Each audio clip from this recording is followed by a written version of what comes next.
Have you ever been in a situation where you felt so sure that you were right that you could not imagine how someone else could see it differently?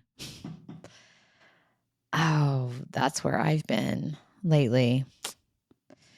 If you caught the recent Being at Work episode with Dr. Ute Liersch, you know that I've been exploring resilience in a new way. Dr. Ute talks about resilience as psychological flexibility, not as toughness, but as our ability to bend. And in the first conversation I had with her on the Being at Work episode, she talked about the first step in building this psychological flexibility as yielding, the ability to simply notice what you're feeling instead of fighting it, instead of feeling like you have to do something with it, fix it. So I have been really intentional lately about just simply noticing what's happening within me. And I have to tell you, this idea has been tested for me big time, particularly in a situation with a friendship that has shifted. Over a year ago, my best friend hurt me deeply. There were two specific situations that just hurt so badly. Her words and then an accusation. A final situation that broke the camel's back. And I felt like, this is not what I want in my life. So I haven't spoken to her since. And instead of apologizing, which I just would have hoped there would have been some acknowledgement from her on it, I learned from a mutual friend that she believes I wronged her. And so now I'm in this loop of just replaying the situation over and over, trying so hard to own my part. And I can't. To me, it's so clear that she was in the wrong. So you can hear my ego kicking in. I acknowledge that. I know it. I was hurt by someone that I had a long-term friendship with.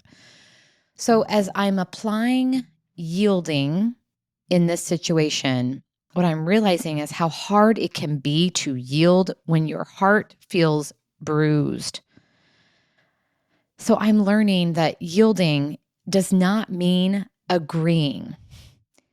What it means is creating enough space between what happened and how you respond to it. Because what I want to do in the fixing of it is defend, is to rationalize. You could probably even hear me getting into that, but that is not helpful at all. So my practice is yielding, noticing without collapsing into defensiveness. So as I'm on this journey, there's a quote that fits this so perfectly that I keep reminding myself of. And it's Confucius. Confucius said, "To be wronged is nothing unless you continue to remember it." And that's the place I am, is I keep remembering it over and over and over. And that is not good. So yielding is strength in motion. It's letting it be what it is without labeling it as wrong. It's about recognizing I feel this way.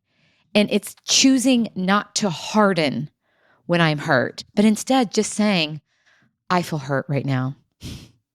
And in that openness, it is allowing me to reflect and to heal and to keep leading in a way that represents my values, leading with empathy. So the leadership challenge for all of us today is this.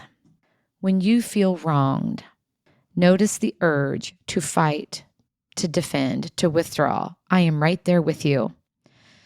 And instead, pause, breathe, and ask yourself, what would flexibility look like here? Even the smallest yield is still resilience. And that is such a great way to take care of yourself and ultimately each other.